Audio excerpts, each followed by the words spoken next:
Assalamualaikum warahmatullahi wabarakatuh. Perkenalkan, nama saya Nela Gustina dengan NIM 2622104. Nah, di sini saya akan menjelaskan tentang pengertian tayamum, sebab-sebab melakukan tayamum, syarat-syarat tayamum, rukun tayamum, dan hal-hal yang membatalkan tayamum. Dan saya juga akan mempraktekkan tata cara melaksanakan tayamum. Nah, video ini dibuat untuk memenuhi ujian tengah semester bimbingan ibadah dengan dosen pengampu Bapak David Amril. Nah, yang pertama saya akan menjelaskan tentang pengertian tayamum.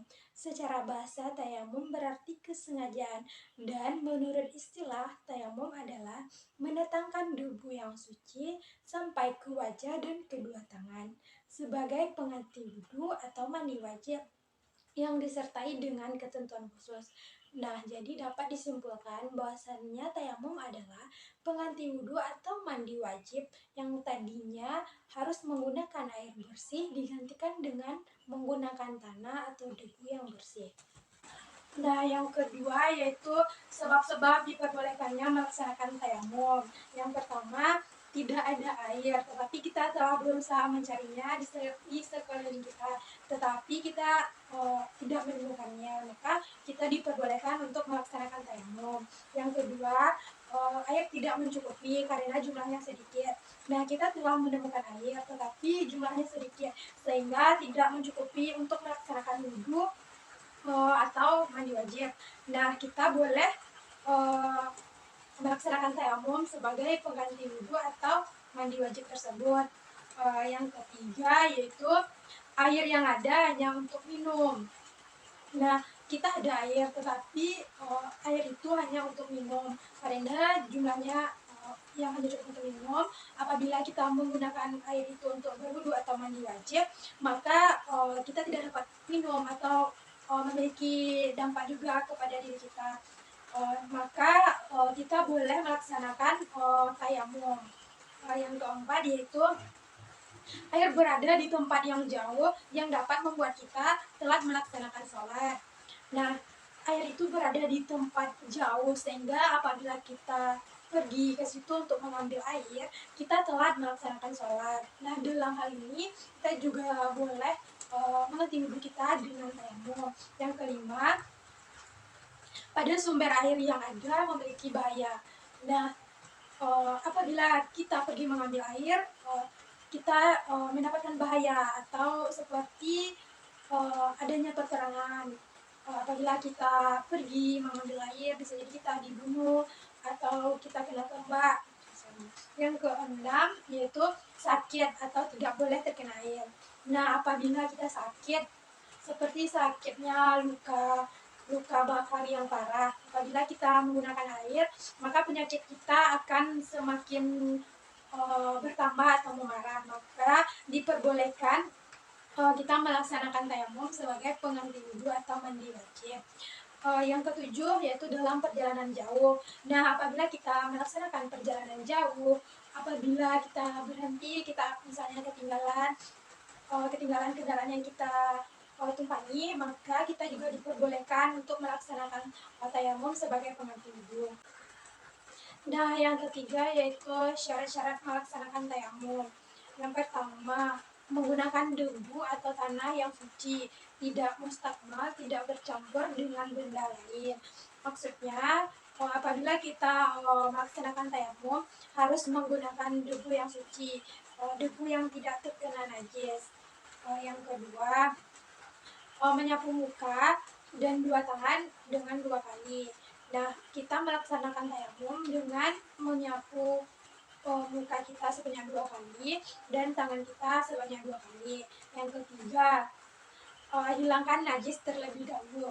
Maksudnya di sini, sebelum kita melaksanakan tayamum, kita hilangkan najis yang ada pada diri kita terlebih dahulu. Contohnya seperti kita terkena kotoran ayam, kita terlebih dahulu membersihkannya sebelum kita melaksanakan tayamum.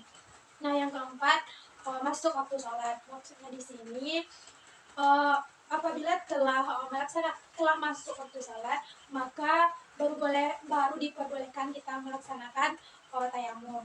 Sebelum masuk waktu sholat itu kita berusaha mencari air terlebih dahulu, dan apabila telah masuk waktu sholat tapi belum juga ditemukan, maka kita diperbolehkan untuk bertayamum. Yang selanjutnya yaitu rukun tayamum. Yang pertama yaitu berniat. Niat tayamum yaitu Bismillahirrahmanirrahim. Nawaitu tayamum balistibahati sholati fardhan lillahi ta'ala. Yang artinya, aku bertayamum agar diperbolehkan sholat fardu karena Allah Ta'ala. Sebelum kita tayamum terlebih dahulu kita berdoa atau berniat terlebih dahulu. Yang kedua, mengusap debu menggunakan telapak tangan. Rukun yang kedua yaitu kita mencari debu dan mengusapkan telapak tangan kita kepada debu tadi. Yang ketiga yaitu mengusap wajah. Setelah mengusapkan debu kepada tangan kita, maka debu tadi kita usapkan kepada wajah kita. Yang keempat yaitu mengusap kedua tangan sampai siku. Setelah mengusapkan debu ke wajah, kita meletakkan kembali tangan kita pada debu tadi dan diusapkan ke tangan kita sampai siku. Yang terakhir yaitu tertib, maksudnya dalam melaksanakan tayamum kita harus tertib, mendahulukan mana yang dahulu dan sesuai dengan urutan yang telah ditetapkan oleh agama kita. Selanjutnya yaitu hal-hal yang membatalkan tayamum. Yang pertama, semua yang membatalkan wudhu juga membatalkan tayamum, seperti keluarnya sesuatu dari dua jalan, dubul dan kubul, bersentuhan antara yang bukan muhrim, tidur dengan pulas atau tidak sadar, atau hilang akal dan keluar dari agama Islam. Yang kedua, menemukan air sebelum waktu sholat, maksudnya waktu sholat. Apabila sebelum waktu sholat kita telah menemukan air, sebelumnya kita telah melaksanakan tayamum, maka tayamum kita batal apabila kita telah menemukan air sebelum masuknya waktu sholat. Yang ketiga, kesalahan dalam melaksanakan tayamum. Apabila dalam melaksanakan tayamum, contohnya kita menggunakan debu yang kotor, maka tayamum kita tidak sah sehingga menyebabkan tayamum kita menjadi batal. Yang keempat, murtad yaitu keluar dari agama Islam. Jelas tayamum kita batal karena kita keluar dari agama Islam sendiri. Selanjutnya saya akan mempraktikkan cara bertayamum. Yang pertama kita harus menghadap kiblat. Selanjutnya kita anggap aja ini debu ya. Selanjutnya kita baca doa. Bismillahirrahmanirrahim. Nawaitu tayamum balistibahati sholati fardhan lillahi ta'ala.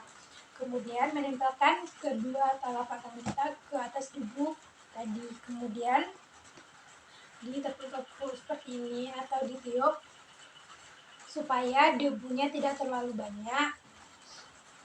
Kemudian disapukan kepada wajah kita. Cara penyapuannya dimulai dari ujung tumbuhnya rambut sampai dekat telinga, mungkin sampai di sini.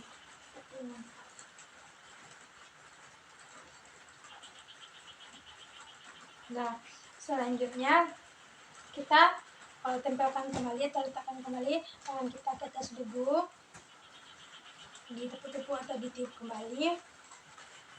Selanjutnya diusapkan kepada tangan kanan terlebih dahulu. Di sini cara pengusapannya, tangan kita ada yang bagian ini, bagian bawah ini.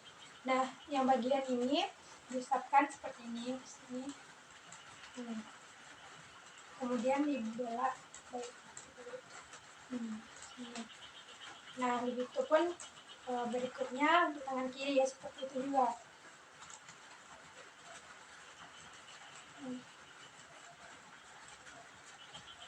Yang terakhir setelah melaksanakan tayamum, kita membaca doa setelah bertayamum. Bismillahirrahmanirrahim. Asyhadu an la ilaha illallah wahdahu la syarikalah wa asyhadu anna Muhammadan abduhu wa rasuluh. Allahumma ij'alni minat tawwabina wa ij'alni minal mutatahhirina wa ij'alni min ibadikas sholihin. Amin. Nah, doa setelah tayamum ini sama dengan doa setelah berwudu.